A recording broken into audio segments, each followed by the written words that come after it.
قوانین وقت کے ساتھ ساتھ بدلتے ہیں. صرف منصوبوں پہ آ کے اگر اپنی تختی لگانا ہے یہ تو کوئی بڑی بات نہیں ہے. سبسکرائب کریں اور بیل دبائیں تاکہ کوئی خبر رہ نہ جائے.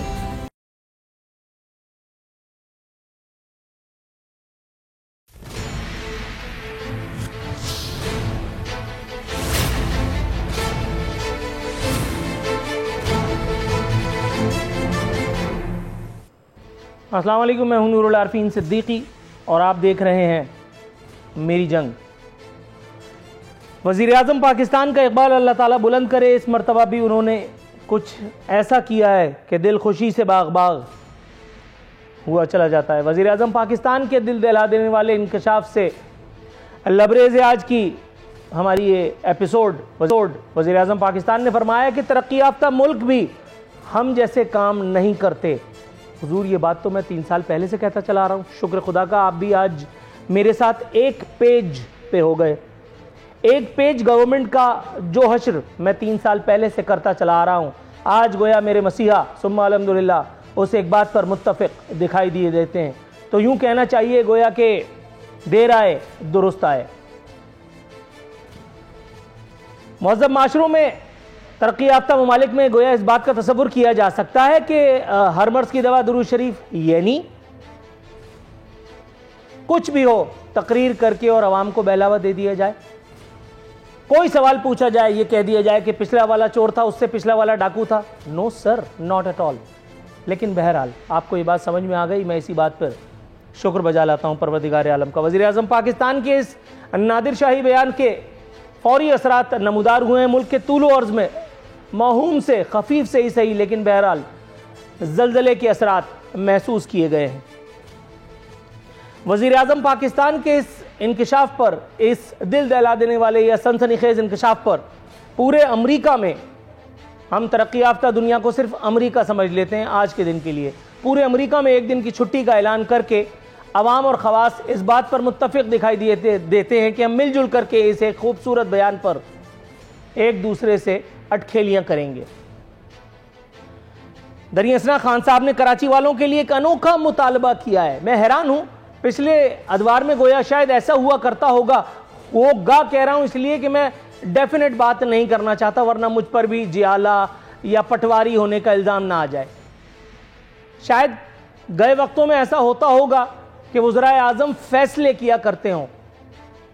خان صاحب کا اقبال اللہ تعالیٰ بلند کرے اور انہیں اگلی ٹرم بھی اللہ تعالیٰ پاکستان کی پراسپیرٹی کے لیے اسی تن من دھن سے، انورٹڈ کاماز میں کہہ رہا ہوں، کام کرنے کی مہلت مل جائے. خان صاحب صرف مطالبے کرتے ہیں یا بیانات؟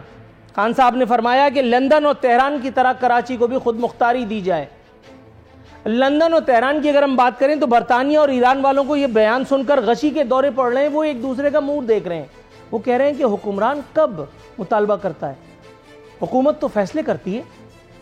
یہ کام پارلیمنٹ، صوبائی حکومت، واٹ ایور، یہ جو آپ کا سسٹم ہے جس میں رہ کر کے آپ حکمرانی کی اداکاری کر رہے ہیں، یہ کام تو اسی نے کرنا ہے نا.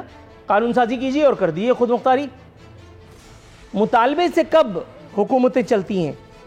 بیان بازی سے تو یہ کام ہونے سے رہا. تاہم تبدیلی والوں کا اللہ بھلا کرے، محض ہائے ہو کر کے بیان بازیاں سنا کر کے خود مختاری کراچی کو دینے کی ضد جو ہے ابھی تک برقرار ہے.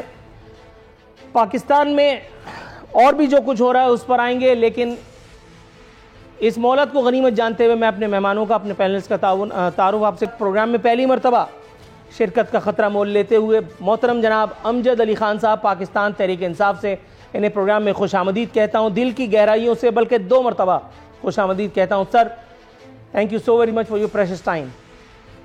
دوسری طرف محترم جناب صدیق الفاروق صاحب پاکستان مسلم لیگ نون کے ہمارے ساتھ موجود ہے، کسی تعارف کے محتاج نہیں.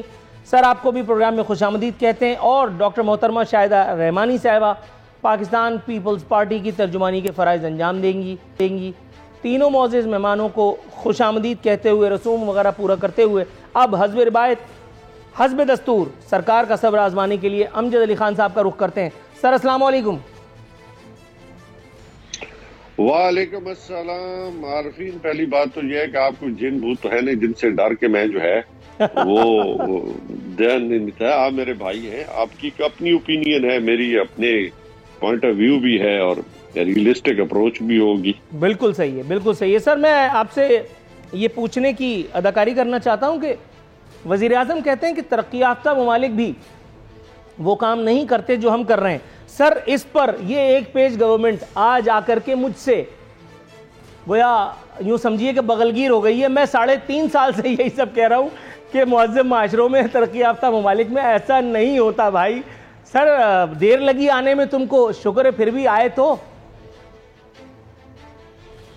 عارفین میں بھی آپ سے جسارت کر رہا ہوں کہ پاکستان میں چونکہ 18ویں ترمیم کے بعد بہت سارے جو ڈیوالوڈ میں سمجھتا ہوں ڈپارٹمنٹس ہیں جو پروونسز کو چلے گئے ہیں، تو آپ جب ان کے متعلق کوئی فیصلے کرتے ہیں یا ان کے متعلق اپنی قانون سازی کرتے ہیں، تو آپ نے دیکھا ہوگا کہ ہمیشہ جو ہے وہ 18ویں ترمیم کا جو ہے وہ رٹا ایک جواب آتا ہے کہ جی آپ جو ہے وہ صوبائی خود مختاری کے اندر مداخلت کر رہے ہیں.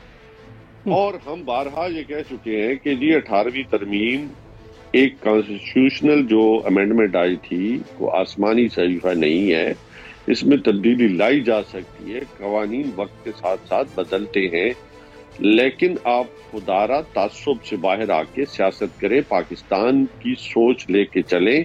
لیکن ہمیشہ آپ نے دیکھا ہوگا کہ بڑی طویل جو ہے چوکوں چوراہوں پہ جو ہے وہ تقریریں اور لیکچر شروع ہو جاتے ہیں، اور ٹی وی پہ بڑے بڑے جو ہے وہ ارسطو بن جاتے ہیں کہ جی آپ نے بہت بڑا ظلم کر دیا کہ جی 18ویں ترامیم کے بارے میں جو ہے وہ آپ نے بڑی کوئی خدا نخواستہ کوئی بہت بڑی پولیٹیکل جو ہے وہ آپ ہٹ کرنے جا رہے ہیں، جس سے ہماری جو سالمیت کو بڑا خطرہ ہے. سالمیت تو خطرہ نہیں ہوگا کہ جب آپ قانون اور قاعدے اور رولز اینڈ پروسیجر کے تحت جو ہے وہ جب آپ پارلیمنٹ ایک فیصلہ کرے گی. دیکھیں پارلیمان نے فیصلے کرنے ہیں، اگر پارلیمان فیصلے تک پہنچے، دیکھیں وش آف دی پیپل ہے اور ول آف دا پیپل ہے. پارلیمان کیا ہے کہ وہاں پہ آپ کے جو ریپ ہیں وہ آپ کے متعلق کبھی آپ سوچ سکتے ہیں کہ وہ ذاتی مفاد کے ساتھ فیصلے کریں گے یا آپ کے اجتماعی اور قومی مفاد کو سامنے رکھتے ہوئے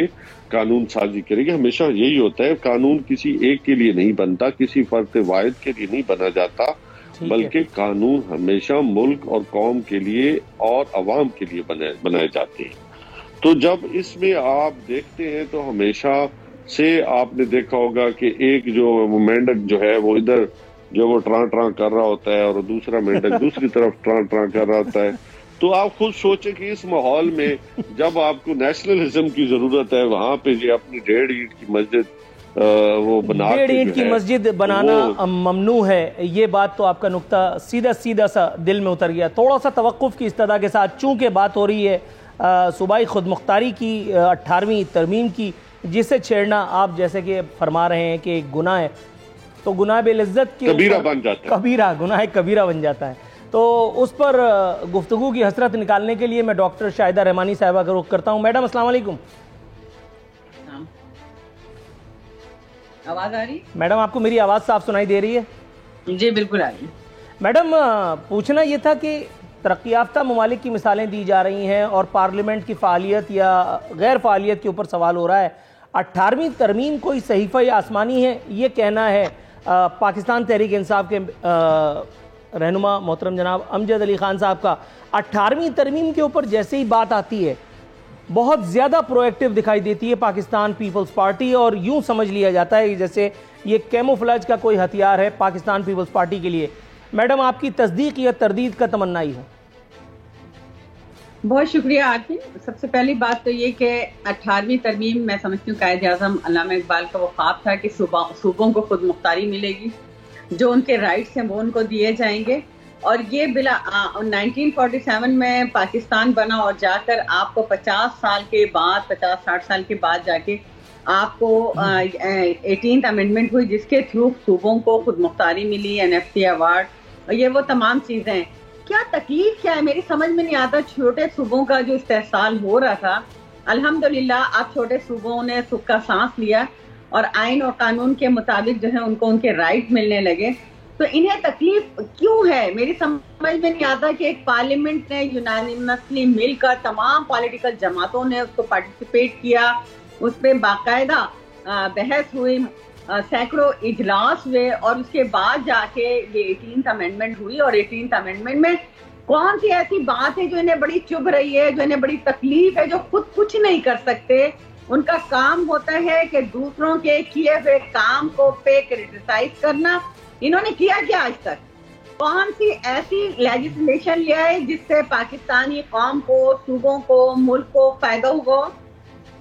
کون سے ایسے کام کر لیے جس سے ملک کو فائدہ؟ دوسروں کی کام پہ تختیاں لگانا، دوسروں کے کام کا افتتاح کرنا، یہ تو ان کا وتیرہ ہے.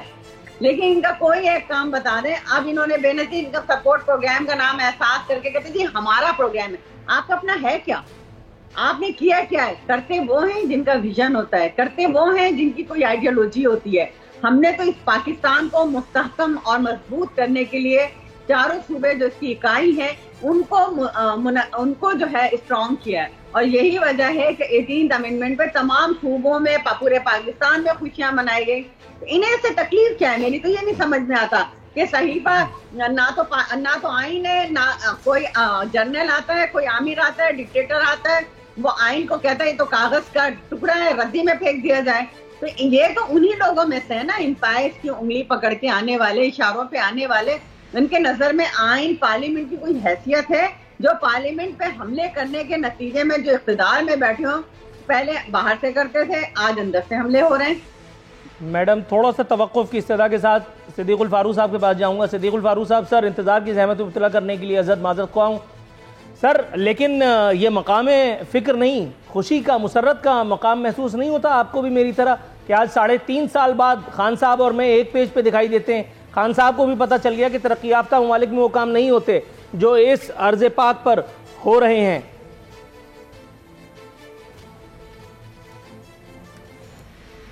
بسم اللہ الرحمن الرحیم. اور اسی لیے آج آپ نے امجد علی خان صاحب کو 2 ہاتھ سے سلام کیا ہے اور ہمیں آپ نے 1 ہاتھ سے بھی سلام نہیں کیا. تو آپ شامل ہو گئے ہو نا پی ٹی آئی میں، یہ تو اب سمجھ آ گئی. اچھا صدیق بھائی ان کی جگہ میں آپ کو 4 ہاتھوں سے 1-2 دفعہ کر دیتا ہوں. سر میری طرف سے آپ کو دونوں ہاتھوں سے سلام، اور بلکہ تحریک انصاف بھی آپ کو دونوں ہاتھوں سے سلام کر رہی ہے. یہ 2 ہاتھوں سے سلام. شکریہ آپ کا گلہ دور کر دیں. اچھا یہ جو اعلان کیا نا، بہت شکریہ عمران خان صاحب نے، مہربانی. عمران خان صاحب نے جو اعلان کیا ہے، آپ تو یہ کہتے ہیں کہ وہ بھنگڑے ڈال رہے ہیں امریکہ میں. مجھے تو یہ خبر آئی ہے کہ عمران خان صاحب کے اس بیان سے وہاں تو صف ماتم بچھ گئی ہے. تو وہ تو بڑے حیران پریشان ہو رہے ہیں کہ جس بندے نے پاکستان کے سارے مسائل حل کر دیے ہیں اور جو ایسے کام کر رہا ہے جو نہ برطانیہ کر سکتا ہے، نہ امریکہ کر سکتا ہے، نہ فرانس، نہ جرمنی، نہ یورپین یونین، وہ عمران خان صاحب پاکستان میں کر رہے ہیں. اور پاکستان جو ہے وہ اوج ثریا تک پہنچ گیا ہے. لوگ روزگار لینے پاکستان جا رہے ہیں. تو وہاں تو جناب علی صف ماتم بچھ گئی. اب آ جائیے اس بات پر کہ 18ویں ترمیم میں ہر اپنے پاکستانی بھائی کا سمیت امجد صاحب کے احترام کرتا ہوں، لیکن 18ویں ترمیم پر میں امجد صاحب سمیت سب سے کہوں گا ذرا جا کر دیکھیں تو صحیح. 1 سال سے زیادہ اس پر بحث ہوتی رہی، پارلیمنٹ کے اندر باہر، کمیٹیوں میں. وہ طاقتیں، وہ چھوٹی پارٹیاں، چھوٹے صوبے جنہیں بڑے صوبوں پنجاب اور سندھ پر بھی اعتراض تھے، جنہیں بنیادی طور پر 1940 کی قرارداد کے حوالے سے بھی اعتراضات تھے، ان سب کو اکٹھا کر کے اتفاق رائے سے 18ویں ترمیم منظور ہوئی اور پھر امپلیمنٹیشن کمیٹی بھی بنی. صحیح. اچھا جناب ٹھیک ہے، اس کے باوجود اگر آپ کو اعتراض ہے تو میرے بھائی اس پارلیمنٹ کا یہ حق تو مانے نا کہ اس پارلیمنٹ نے یہ 18ویں ترمیم جو ہے وہ پاس کیا اور وہ آئین کا حصہ ہے. پھر آپ بھی اتفاق رائے سے، آپ تو بلڈوز کرتے ہیں، یہ بلڈوز نہیں ہوئی اور پورے نہیں ہوتے اور اسپیکر صاحب ساتھ مل کے چکر چلا جاتے ہیں. تو بھائی آپ نے جو کرنا ہے اگر کچھ تو لائیے، ڈسکس کیجئے.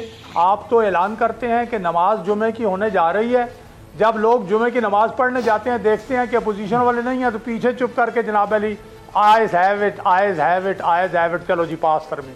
ایسا تو نہیں کیا نا ہم نے، ایسا تو نہیں کیا نا اس وقت کی حکومت نے. تو اس لیے آئین کی روح کے مطابق یہ ہوا. اور دوسرا یہ ہے کہ میری جان، قرارداد مقاصد آئین کا حصہ ہے، قرآن و سنت سورس آف لا ہے. آپ ریاست مدینہ کی بات کرتے ہو اور آپ کے 3.5 سال میں کرپشن اتنی بڑی ہے کہ پاکستان 10 درجے اور کرپشن میں نیچے گر گیا ہے. عدلیہ ریاست مدینہ میں انصاف ملتا تھا، رسول اللہ صلی اللہ علیہ وسلم نے اپنی کمر پیش کر دی. سیدنا عمر فاروق خود پیش ہو گئے عدالت میں قاضی کے سامنے، سیدنا علی خود پیش ہو گئے. اور عمران خان صاحب 8 سال ہونے والے ہیں، نہ الیکشن کمیشن میں پیش ہوتے ہیں، نہ شہباز شریف کے کیس میں پیش ہوتے ہیں، جھوٹے الزام لگاتے ہیں، کبھی 35 پنکچر کے دوسرے، اور پھر معافیاں مانگتے پھرتے ہیں. تو بھائی وہ قرآن و سنت جو سورس آف لا ہے ہمارے آئین کا، اس کے مطابق کتنے کام آپ نے 3.5 سال میں کیے ہیں؟ کوئی ایک بتائیے. رائٹ سر، تھوڑا سا آپ کی استدا کے ساتھ میں آپ کی جانب آتا ہوں، تو آپ نے گھی کھانا چھوڑ دیا. Right sir. امجد علی خان صاحب، سر میں اپنے اگلے موضوع کی جانب آ جاتا ہوں. صدیق الفاروق صاحب نے بھی اسی رپورٹ کا تذکرہ کیا. جناب من یہ کیا سوچی اسی ٹرانسپیرنسی انٹرنیشنل پاکستان چیپٹر کو، جس کی رپورٹس کبھی معتبر ہوا کرتی تھیں، اب گویا اس کو جھٹلانے کی رسم تو ذرا پوری کیجئے سر. اس ایک رپورٹ کے مطابق کرپشن میں پولیس کا پہلا، یہ لوگوں کی ان کا کہنا ہے، ان کا دعویٰ ہے کہ 90% لوگ پاکستان کے اس ایک بات پر اجماع رکھتے ہیں کہ کرپشن میں پولیس کا پہلا اور عدلیہ کا دوسرا نمبر ہے. سر پولیس ریفارمز کی بات کرتے تھے، اداروں کو مضبوط کرنے کی بات کیا کرتے تھے، یہاں تو گنگا الٹی ہی بہ رہی ہے. کرپشن انڈیکس میں پاکستان جو ہے وہ اور اس کی سپریمیسی انورٹڈ کاماز میں سامنے آ گئی ہے. کچھ فرمائیں گے میرے سرکار؟ جی عارفین بھائی، میں اس کے اوپر بالکل بہت کچھ کہنا چاہوں گا. پہلی بات تو یہ ہے کہ میں نے یہ نہیں کہا کہ 18ویں ترمیم کے سارے ہی قوانین غلط ہیں، ٹھیک ہے، اور میں نے یہ بھی نہیں کہا کہ پارلیمنٹ نے اس کو پاس نہیں کیا. میں نے کہا پارلیمنٹ نے پاس کیا ہے، لیکن یہ کوئی غیر معمولی کوئی قوانین نہیں ہے جنہیں تبدیل نہ کیا جا سکے. بالکل. وہ دیکھیں، قوانین بنتے قوموں کے لیے. جہاں پہ گورنمنٹ چلانے میں اگر آپ کو کہیں پہ ایمبیگوٹی ہے، کہیں پہ مسائل ہیں، تو ہمیشہ وہ قوانین کو بہتر کیا جاتا ہے تاکہ آپ کی ثبوت جو ہے وہ گورننس سامنے آ سکے. دوسرا آپ نے کہا جی کہ ٹرانسپیرنسی انٹرنیشنل نے یہ بھی لکھا ہے کہ ڈیورنگ کرونا 89% لوگوں نے گورنمنٹ پہ اعتماد کا اظہار کیا ہے، اور انہوں نے یہ کہا ہے کہ اس دوران ایسی کوئی چیز سامنے نہیں آ سکی جو کرپشن کے زمرے میں آتی. سر آپ کی بات کو میں بالکل، میں آپ کی بات کو بڑھاوا دیتے ہوئے کہوں گا سر، لگے ہاتھ سر، میں جزوی سوال داغ دیتا ہوں، پھر آپ کا جواب سنوں گا. اس وقت تک بریک پہ نہیں جاؤں گا جب تک آپ کا جواب کمپلیٹ نہیں ہوگا. سر یہ 40 ارب روپے کورونا میں، پھر وہ آڈیٹر جنرل آف پاکستان کی رپورٹ جس کو IMF کے کہنے پہ پبلش کیا گیا، اس کو بھی لپیٹ لیجئے. میں بالکل آپ کو 2 دفعہ لپیٹ کے دوں گا. بات یہ ہے عارفین کہ irregularities اور کرپشن، آڈٹ آبجیکشن ہوتے ہیں. بعض آڈٹ آبجیکشن جو ہے اس میں بعض اوقات کوئی کاغذ مس ہوتا ہے، کوئی چیز مس ہوتی ہے. ہاں، ایک ہے وہ آبجیکشن، ایک ہوتے ہیں کرپشن کے زمرے میں آڈٹ آبجیکشن. یہ گورنمنٹ کا اور میرا بھی، دیکھو پرائم منسٹر آف پاکستان اس پہ کبھی زندگی میں نہ انہوں نے کوئی کمپرومائز کیا ہے، نہ کریں گے. جن کی ساری زندگی اسی بات پہ گزری ہو کہ اس ملک کے اندر سے کرپشن کے خاتمے ہی کے ساتھ ہی پاکستان کی قوم جو ہے وہ رول آف لا جس کا نام ہے کہ آگے بڑھ سکتے ہیں. وہ کیسے میں مان لوں کہ آپ کہیں کہ وہ نہیں کریں گے؟ نہیں، آپ کو شبہ نہیں ہونا چاہیے، ان پہ اعتماد ہونا چاہیے. توقع کہ کوئی مجھے دیکھے سنی سنائی باتیں ازیوم کر لینا، یہ کبھی بھی مناسب نہیں ہوتا. اسلام کہتا ہے کہ تصدیق کرو. اور بغیر تصدیق والی باتیں مناسب نہیں ہیں. سر آپ کی بات بالکل ٹھیک ہے، آپ کی بات بالکل ٹھیک ہے، لیکن آپ کو تھوڑا سا میں آپ سے ایک توقف کی استدعا کرتے ہوئے تھوڑا سا میں یہ بھی کہوں گا سر، جن باتوں کا آپ انکشاف فرما رہے ہیں، اسلام یہ ساری باتیں 1400 سال پہلے کہہ گیا ہے. اسلام نے یہ ساری باتیں نواز شریف کے دور میں بھی کہی تھیں. یہ الگ بات حکومتی نمائندوں کو یہ باتیں اب یاد آ رہی ہیں. آپ کی مسکراہٹ کے ساتھ میں تھوڑا سا وقفہ لیتا ہوں، وقفے کے ہوں گے تو شاہدہ رحمانی صاحبہ کے پاس جائیں گے. کچھ اور موضوعات ہیں، کچھ اور سوالات ہیں جو ان سے پوچھنے ابھی باقی ہیں.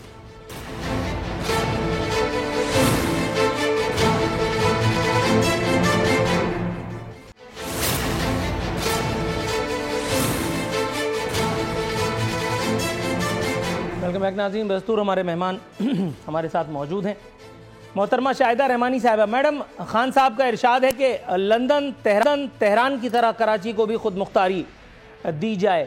پوچھنا یہ تھا کہ یہ خود مختاری کون سے والے انکل دیں گے، صوبے والے یا وفاق والے، اور اس کا طریقہ کار کیا ہو سکتا ہے؟ اور اگر کہتے ہیں نا انگریزی میں it's for betterment of the people, تو حرج کیا ہے میڈم؟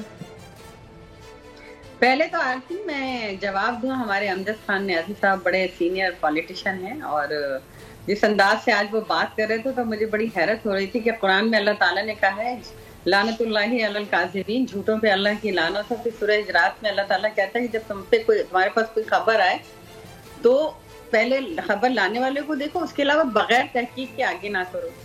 اسی طریقے سے الزام لگانے کی بھی سخت سزا ہے قرآن پاک میں. لیکن آپ نے دیکھا کہ لاسٹ 10 جب تک یہ اپوزیشن میں تھے تو یہ سب کو چور ڈاکو کہا کرتے تھے. 200 ارب وہاں پڑے ہیں تو میں لے کے آؤں گا، تو یہ کروں گا.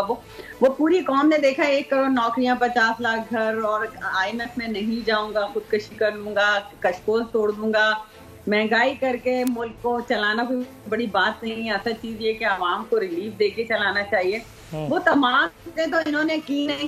اب وہ جو الزامات لگائے تھے، حتیٰ کہ ابھی آپ نے دیکھا کہ اسلام آباد ہائی کورٹ میں نیب پروسیکیوٹر جو 7 سال سے کیسز چل رہے ہیں صدر زرداری پہ، کوئی بھی ایک ثبوت پیش کرنے میں ناکام رہے. تو یہ جو آپ نے اتنے عرصے جھوٹ بولا وہ جائز تھا. اب آپ کے لیے جب بولا جاتا تو آپ کہتے سنی سنائی بات پہ مت یقین کرے جب تک پکڑا نہ جائے. تو میرے بھائی یہ جو آٹا اسکینڈل آیا، جو چینی اسکینڈل آیا، جس کے اوپر رپورٹ بنی، اور پھر وہی جہانگیر ترین جب ووٹ کا ٹائم آیا تو آپ نے ان کو دستے شفقت رکھ کے اپنے ساتھ بلا لیا. اسی طرح ماسک و دواؤں کا ہوا، وہ صاحب کو آپ نے منسٹری سے ہٹا دیا، لیکن وہ اسکینڈل کہاں گیا پتہ نہیں چلا. بالکل درست ہے میڈم، لیکن اگر آپ خود مختاری والی بات پر ذرا کچھ روشنی ڈالیں تو مجھ غریب کو بھی کچھ پتہ چل جائے گی یہ ہوگا کیسے. دیکھیں، سب سے پہلی بات تو یہ کہ جو پارلیمنٹ کی سپرمیسی ہے، جو پارلیمنٹ کی خود مختاری ہے، اسی کو خود مختار کر دیں تو بہت بڑی بات ہوگی. آپ کراچی کو کرنے چلیں، پہلے آپ خود مختار ہو جائیں. آپ بتائیں کہ آپ کی ڈوریاں کہاں سے ہل رہی ہیں، کس کا آپ انتظار کر رہے ہیں، کون سے وقت کا انتظار کر رہے ہیں. آپ نے کون سا ایسا پیکج کراچی کو دے دیا. آپ نے پچھلے منصوبوں پہ آ کے اگر اپنی تختی لگانا ہے تو یہ تو کوئی بڑی بات نہیں ہے. آپ یہ بتائیں کہ آپ نے پارلیمنٹ کو کب آزاد اور خود مختار کر رہے ہیں. پارلیمنٹ آپ آرڈیننس فیکٹری کے تھرو لاتے ہیں اور اس کو آپ قانون سازی کہتے ہیں. اگر آپ اتنی میجورٹی میں ہیں، 2/3 میجورٹی میں، اور آپ سمجھتے ہیں کہ اپوزیشن سے مشاورت نہیں کرنی چاہیے تو کریں، آپ لیجسلیشن لائیں، قانون سازی کریں. لیکن اگر جب آپ 2/3 میجورٹی میں بھی نہیں ہیں، اپوزیشن سے بھی نہیں آپ ساتھ لے کر چل سکتے، تو آپ کون سے کام کیسے کر لیں گے. بس آپ آرڈیننس فیکٹری، ایوان صدر جو ہے آرڈیننس فیکٹری بنی ہے، وہاں سے آرڈیننس نکالیں گے. جب کوئی گورنمنٹ آئے گی 2/3 میجورٹی سے سارے آرڈیننس ختم ہو جائیں گے. رائٹ میڈم، تھوڑا سا توقف کی استدعا کے ساتھ. آپ کا ویژن کیا ہے؟ آپ اس ملک کے لیے جو کرنا چاہتے تھے وہ تو آپ نے کیا نہیں. تھوڑا سا توقف کی استدعا کے ساتھ محترمہ شاہدہ رحمانی سے. ایک منٹ، یہ وہی خان صاحب ہے نا جو جاپان کو جرمنی سے ملاتے ہیں، سال میں 12 موسم کرتے، تو ان کی بات کو کون اب سیریس لیتا ہے؟ Right madam, got your point. تھوڑا سا توقف، تھوڑا سا پیشنس میڈم. میں آپ کی اجازت سے صدیق الفاروق صاحب کے پاس جانے کا تمنائی ہوں. صدیق الفاروق صاحب، سر تھوڑا سا اگر آپ میرے سوال پر توجہ دیں. سر، خان صاحب نے فرمایا کہ روشنیوں کا شہر کھنڈر بنتے دیکھا. پہلے میں آپ کو ایک سوال سناتا ہوں جو میں نے کسی زمانے میں کسی MQM والے سے پوچھا تھا. میں نے کہا تھا آپ کا نعرہ ہے کہ ہمیں منزل نہیں رہنما چاہیے. انہوں نے کہا جی بالکل. میں نے ان سے پوچھا تھا کہ اگر آپ کو منزل نہیں رہنما چاہیے تو جب آپ کی کوئی منزل ہی نہیں ہے تو رہنما کیا لوڈو کھیلنے کے لیے چاہیے؟ اس کے بعد وہ انٹرویو کبھی نشر ہی نہیں ہوا. اسی طرح سے میں یہ سوال آپ سے پوچھتا ہوں کہ یہ جو بتایا گیا ہے کہ میں نے روشنیوں کا شہر کھنڈر بنتے دیکھا، سر عمران خان صاحب اس وقت اپوزیشن میں تھے، لیکن آپ لوگ تو حکومتوں کا جھولا جھول رہے تھے. آپ نے اس شہر کو روشنیوں کا شہر بنتے ہوئے اور اس کے بعد پھر کھنڈر بنتے ہوئے دیکھا، اس کے باوجود بھی کچھ نہ کیا. یہ ایف آئی آر تو آپ کے نامہ اعمال میں آ گئی. جناب تھوڑا سا جواب دوں. میڈم میں آپ کی طرف آتا ہوں. دیکھیے پہلی بات تو یہ ہے کہ آپ نواز شریف صاحب کا اس حوالے سے جو ٹریک ریکارڈ ہے وہ سامنے رکھیں. دہشت گردی الحمدللہ کراچی سے بھی ختم کی، روشنیاں لوٹائیں، کراچی کو پیکیجز دیے، ڈاکو راج سندھ سے ختم کیا، وغیرہ وغیرہ. بہت اس وقت تفصیل میں کیا جانا ہے، لیکن میں فوری طور پر جو آپ نے عمران خان صاحب کی بات کی ہے کہ جی انہوں نے فرمایا ہے لندن اور تہران کی طرح کراچی، تو میں یہ عرض کرتا ہوں کہ عمران خان صاحب دا گز دا میدان پشتوں میں کہتے ہیں، یہ جناب گھوڑا ہے، یہ میدان ہے.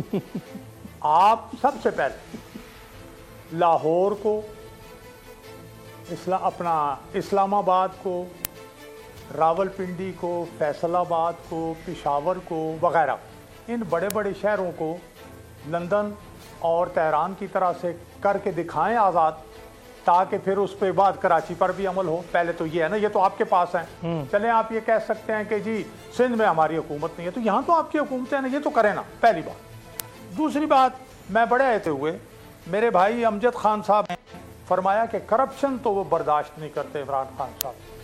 اچھا جناب اگر کرپشن برداشت نہیں کرتے تو پھر مجھے یہ بتائیے، سب سے پہلے چینی سکینڈل کس کے دور میں ہوا اور یہ 500 مجموعی طور پر 500 ارب سے زیادہ کا ہے. پھر یوٹیلیٹی سٹورز کارپوریشن میں کتنے 100 ارب کا کرپشن کا سکینڈل ہوا. پھر آگے بڑھیے، گندم میں کتنا سکینڈل ہوا، کتنے 100 ارب کا سکینڈل ہوا. پھر آپ بتائیے دواؤں کی قیمتیں بڑھانے میں کتنے 100 ارب کا سکینڈل ہوا. پھر آپ بتائیے بلین ٹری سونامی میں کتنا سکینڈل ہوا، وغیرہ وغیرہ. اور پیٹرول میں کتنا سکینڈل ہوا، وہ پیسے کہاں گئے اور اس سکینڈل کا کیا بنا. نمبر 1. Number 2، corruption. دیکھیے آپ نے صدارتی آرڈیننس کے ذریعے نیب کے قانون میں 11 مہینے پہلے راتوں رات ترمیم کی، جب ہیلی کاپٹر کیس اور بلین ٹری سونامی میں آپ کی گردن پر آ رہا تھا پھندا، آپ نے ترمیم کر دی. پھر ابھی مہینہ نہیں گزرا، آپ نے ایک آرڈیننس آپ لائے، پھر اس میں ترمیم، پھر اس میں ترمیم، پھر اس میں ترمیم، 4 دفعہ. اور کیا وزیر اعظم کو نیب قانون سے باہر نکال دیا، وزرائے اعلیٰ کو باہر نکال دیا، کابینہ کو باہر نکال دیا، بیوروکریسی کو باہر نکال دیا، تاجروں کو باہر نکال دیا، فلاں کو باہر نکال دیا، اور آخر میں رہ کون گیا جی؟ صرف اپوزیشن. تو آپ ایک طرف کہتے ہو کہ میں ریاست مدینہ بنانا چاہتا ہوں اور کہتے ہو کہ جی مجھ سے اور میری کابینہ سے احتساب شروع کیا جائے، تو یہ آپ نے تو اپنے کو اور کابینہ کو اس احتساب سے ہی باہر نکال لیا. یہ آپ کی ایمانداری ہے؟ یہ آپ ریاست مدینہ کی بات کرتے ہو؟ یہ آپ عدل کی بات کرتے ہو؟ آپ کہتے ہو پولیس کو میں غیر سیاسی بناؤں گا، میں نے عدلیہ کو بہت اختیارات دینے ہیں، غیر سیاسی بناؤں گا، اور اب رپورٹ سامنے آ گئی ہے. امجد میرے بھائی جو ہیں وہاں کرونا والی بات تو اپنے حق میں استعمال کرتے ہو، تو میرے بھائی یہ بھی بتاؤ نا کہ آپ کے ان 3.5 سالوں میں پولیس سب سے زیادہ ہو گئی، عدلیہ جو ہے اس کی کرپشن دوسرے نمبر پر آ گئی، اور ابھی بھی آپ جناب باتیں کرتے ہو. تو کیا آپ باتیں کرنے کی اخلاقی پوزیشن میں ہو، قانونی پوزیشن میں ہو؟ کس حیثیت میں آپ جو ہے کرپشن کے خلاف باتیں کرتے ہو؟ کرپشن میں تو آپ کے عمران خان صاحب سمیت سب لتھڑے ہوئے ہو، سر سے لے کے پاؤں تک. اگر امجد صاحب نہیں ہیں تو میں نہیں کہہ سکتا، لیکن عمران خان تو لتھڑا ہوا ہے. سر آپ تھوڑا سا آپ غصے میں آ گئے، حالانکہ فائنینشلی کوئی اتنی بڑی بات نہیں. سر تھوڑا سا توقف کیجئے گا، میں آپ کی طرف آتا ہوں. امجد علی خان صاحب، سر میں آپ سے دست بستہ التماس کرتا ہوں، میں ملتجی ہوں بلکہ متمنی ہوں کہ آپ میرے سوال کو لفٹ کرائیں. میرے موبائل پر اس وقت ایک پرلطف ویڈیو میں اس وقت دیکھ رہا ہوں. وزیر اعظم پاکستان، جن کے اقبال کی بلندی کی میں پہلے ہی دعا مانگ چکا ہوں، وہ انٹر ہوتے ہیں. اس کے بعد ایم کیو ایم کے 2 وفاقی وزراء، بلکہ ایم کیو ایم کا وفد، یعنی خالد مقبول اور امین الحق صاحب، سینے پہ ہاتھ رکھ کر کے، سر جھکا کر کے، اور ان کو خوش آمدید کہتے ہیں. اور اس کے بعد خان صاحب تھوڑی سی دور جا کر کے اور پھر وہ اس بس میں سوار ہو جاتے ہیں. خوش گپیاں ہو رہی ہیں, اسد عمر صاحب موجود ہیں, علامہ فواد چودھری صاحب موجود ہیں, لیکن نہیں ہیں تو یہی دو حضرات جنہوں نے انتہائی حد تک اپنے نفیس ہونے کا, اپنے تابعدار ہونے کا جو ہے وہ حق بھی ادا کیا. سر کیسا لگتا ہے کسی کی گردن پہ پاؤں رکھ کر کے اور اس کو نفیس کا ٹائٹل بھی دے دینا اور پھر اس کی ارمانوں پر اس کو روتے ہوئے چھوڑ کر کے بس میں ٹاٹا بائی بائی کہتے ہوئے نکل جانا؟ عارفی, پہلی بات تو یہ ہے کہ نیب کی جو انکوائری ہے نا وہ ذرا میڈیسن پہ پڑھ لیں کہ اس کے اندر انہوں نے جو لکھا ہے وہ ذرا تفصیل آپ کے سامنے جو ہے میرے خیال میں آپ نے پاکستان تحریک انصاف کے تمام سپوکس مین نے وہ شائع کی ہے اور نیوٹرل جتنے بھی ہیں ذرا وہ پڑھ لیں.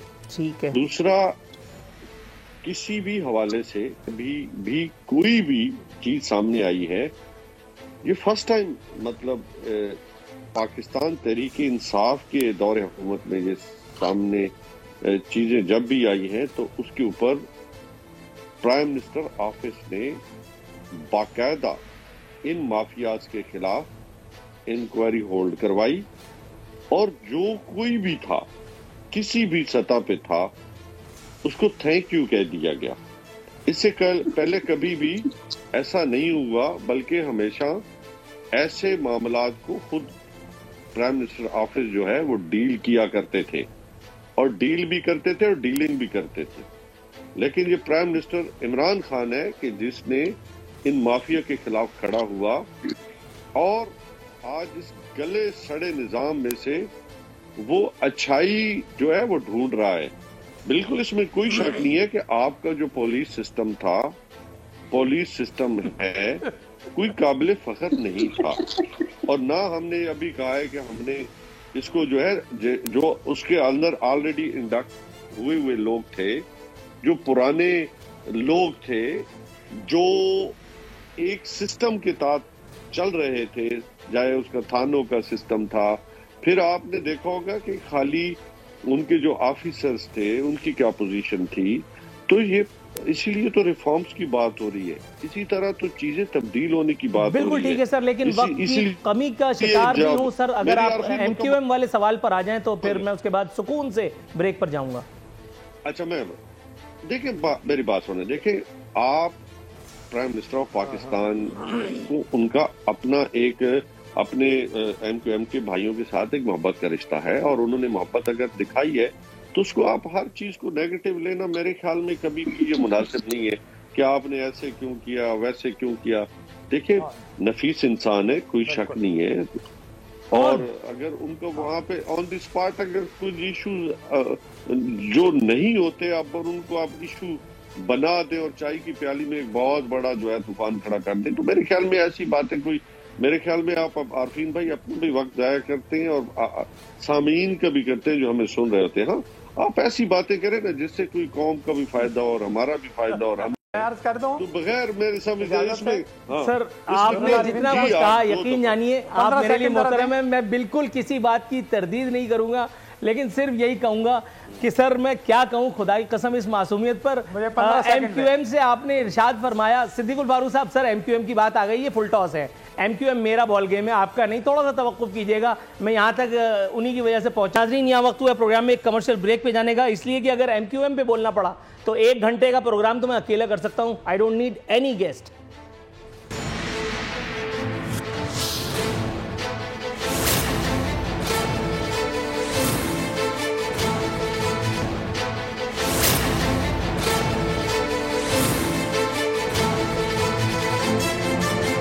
ویلکم بیک ناظرین, اختتامی لمحات شو کے آن پہنچے ہیں.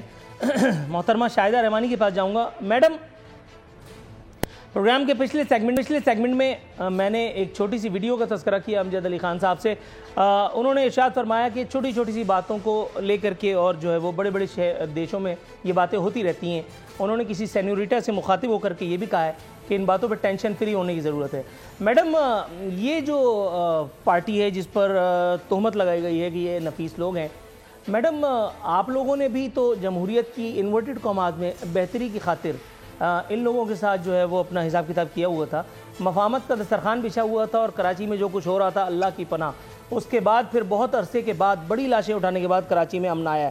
تو ایم کیو ایم جو کراچی کے امن کی خاطر دوبارہ انورٹڈ کاماز میں، حکومت کی بہتری کی خاطر دوبارہ انورٹڈ کاماز میں، اور جمہوریت کی فلاح و بہبود کی خاطر دوبارہ انورٹڈ کاماز میں عوام کی سہولت کے لیے حکومت کا ساتھ دے رہی ہے، اس کا خیر مقدم ہی کرنا چاہیے، نہ کہ چائے کی پیالی میں طوفان برپا کرنا چاہیے۔ کیا کہیں گی؟ میں امجد نیازی کی اس بات پہ یہ کہوں گی کہ سادگی پہ کوئی مر جائے نہ خدارا۔ سب سے پہلی بات تو یہ کہ یہ جو ابھی بتا رہے تھے کہ یہ نفیس لوگ ہیں، اور ان نفیس لوگوں نے جو اس شہر کو کھنڈرات، جس طرح عمران خان صاحب نے کہا جی کھنڈرات بنانے والوں کو تو آپ نے اپنے ساتھ بیٹھایا تھا، جنہوں نے شہر کی روشنیوں کو تاریکی میں بدل دیا، جنہوں نے اس شہر کی تجارت کو، اس شہر کی روشنی کو سب ختم کر دیا تھا، آپ لاشوں کا شہر بنا دیا تھا، لوگ جہاں سے چھوڑ کے چلے گئے تھے۔ آج الحمدللہ اس شہر کی رونقیں بھی آباد ہیں، آج یہاں پر سب کھل کر آزاد فضا میں سانس لے رہے ہیں۔ تو اب یہ چاہتے ہیں کہ وہ نفیس لوگ جن کے ساتھ بیٹھنا نہیں چاہتے تھے، جن کے ساتھ یہ ہاتھ ملانا نہیں چاہتے تھے، لیکن ہائے ماں کا پشیماں ہونا کہ کس طریقے سے وقت اور حالات، مجبوری انسان سے کیا کیا کرواتی ہے، وہ اس حکومت میں نظر آیا کہ عمران خان صاحب کہتے تھے کہ میں کسی بھی پارٹی کو اپنے الائنس میں نہیں لوں گا، انہیں مجبوراً ایک ایک کے تلوے چاٹنے پڑے، انہوں نے ایک ایک کو ساتھ لیا۔ آپ نے دیکھا پھر فنڈ کیسے بلیک میلنگ ہوتی ہے، اور کس طرح سے کروڑوں روپے کے فنڈ کراچی شہر کو دیے گئے، اور پھر پوچھے کہ ان سے وہ فنڈ کہاں گئے۔ آپ ہماری حکومت سے پوچھتے ہیں، ہم نے تو انڈر بائی پاسز روڈ یہ جو بھی کام کر سکتے ہیں کیا، لیکن آپ کے جو اتنے شہر کے دعوے دار ہیں، آپ نے کون سا ایک پروجیکٹ دیا شہر کو؟ کیا دیا؟ آپ دوسرے کے کام پہ صرف تختی لگا کے آ کے آپ بات کر سکتے ہیں، اور اب آپ کی باتوں کو کوئی سیریس نہیں لیتا۔ سب کو پتہ ہے کہ یہ وہ کلاؤن ہے جو ہر وقت کوئی نہ کوئی اس طرح کے مسئلے لطیفہ کرتے رہتے ہیں، اور وہ کر رہے ہیں۔ تو آپ یہ بتائیں کہ ابھی انہوں نے لسٹ دی، آپ ان سے پوچھیں کہ ان کے کون سے ایسے جتنے بڑے لنک روڈ اسکینڈل آیا کہاں گئے؟ زلفی بخاری صاحب نظر نہیں آ رہے آج کل۔ اسی طریقے سے بہت سارے لوگ ہیں، ہاں غائب تو کر دیتے ہیں، آپ کہتے ہیں آئیں اپنے اپنے حصے کا پیسہ بنا لیا، اب دوسرے کو باری دیں۔ آپ کیا تو باری لگی ہوئی ہے، لوگ کماتے ہیں، کون جیل کے اندر ہے، کون جیل کی سلاخوں میں ہے، کون نیب کو بھگت رہا ہے، کون کورٹوں میں جا رہا ہے، صرف اپوزیشن۔ آپ نے تو اپنے آپ کو مبرہ قرار دے دیا نا، آپ نے تو ایک آرڈیننس کے تھرو آپ کے وزراء، آپ کے پارلیمنٹرین، آپ کے منسٹر سب بری ذمہ، کوئی عدالت میں نہیں پیش ہوگا، اگر پیش ہو گئے تو وہ صرف اپوزیشن۔ تو آپ کا یہ جو اس طرح کا انصاف ہے پوری قوم نے دیکھ لیا، اور یہی وجہ اس ملک میں۔ آپ بتائیں آپ کے کیبنٹ میں جو خسرو بختیار صاحب، جن کو آپ نے 350 روپے کی سبسڈی دی، وہ 2002 سے 8 تک کیبنٹ تھے، 8 سے 13 تک، 13 سے 18 تک، 18 سے 22 تک۔ پھر پچھلی حکومتوں نے کرپشن کی، آپ کے تو کیبنٹ میں وہ لوگ بیٹھے جو پچھلی حکومتوں میں تھے۔ جی صدیق الفاروق صاحب، میڈم تھوڑا سا توقف کی صدا کے ساتھ میں آگے جاتا ہوں۔ یہ گویا پاکستان کی کوئی پہلی حکومت ہے جس پر کرپشن کے یا اس طرح کے الزامات لگ رہے ہیں؟ آپ کی حکومت کے دور میں بھی گویا اس طرح کی کوئی نہ کوئی چیزیں تو ہوئی ہوں گی، میں نہیں گنواتا، آپ خود ہی اگر یاد کریں۔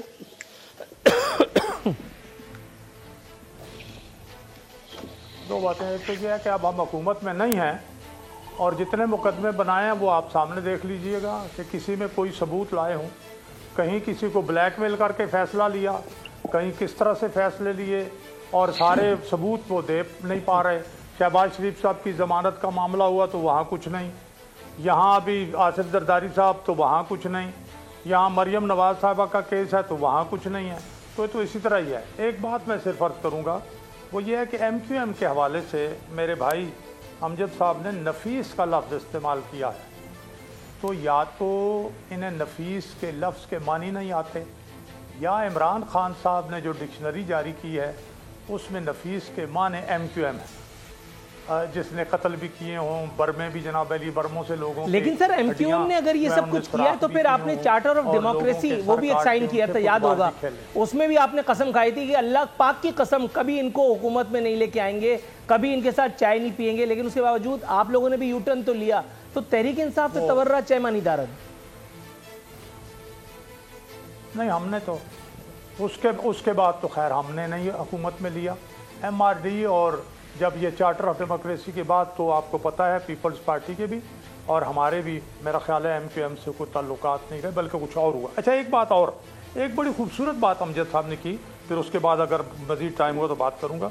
انہوں نے یہ فرمایا ہے کہ عمران خان صاحب اس گلے سڑے نظام اور وغیرہ وغیرہ معاشرے میں اچھائی ڈھونڈ رہے ہیں. اس گلے سڑے میں بھی اچھائیاں موجود ہیں، لیکن پنجابی میں مجبور ہوں یہ بات کہنے میں، موتر وچوں مچھیاں پکڑنا جڑا نا، تو عمران خان صاحب موتر وچوں مچھیاں نہ پکڑن، مچھیاں دریا چوں پکڑن. اور دریا میں کبھی سیلاب کا پانی بھی آ جاتا ہے لیکن پھر بھی وہ پانی ہوتا ہے، تو وہ دریا پہ چلے جائیں، مہربانی کریں تو ایسے موتر وچوں مچھیاں نہ پکڑیں. رائٹ سر، اسی نصیحت کے ساتھ امجد علی خان صاحب کے پاس جاتا ہوں. امجد علی خان صاحب، سر صدر معظم نے، سر میں آپ کی طرف آتا ہوں، صدر معظم نے ارشاد فرمایا امجد علی خان صاحب کے اقتدار میں آنے سے قبل لگتا تھا سارے کرپٹ لوگوں کو پکڑ کر ریکوری کریں گے، مگر یہ مگر سے ہی کام خراب ہو گیا.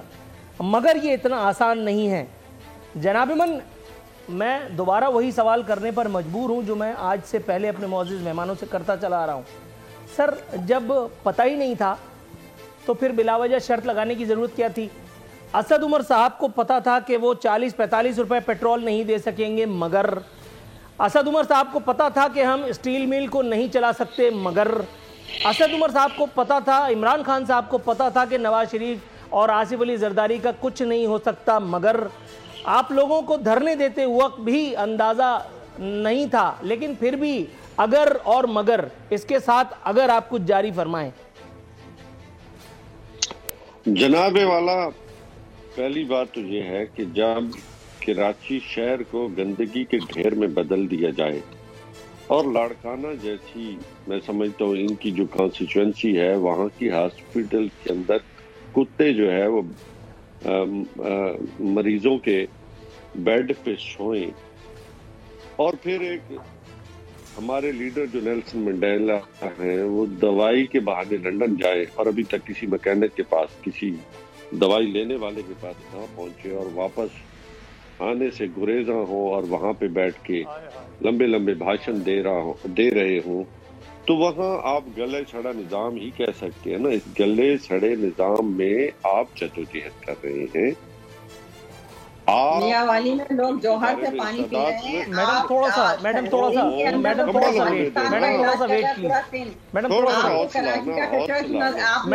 ویٹ میڈم پلیز تھوڑا سا توقع. میڈم شاہدہ رحمانی صاحبہ تھوڑا سا ویٹ.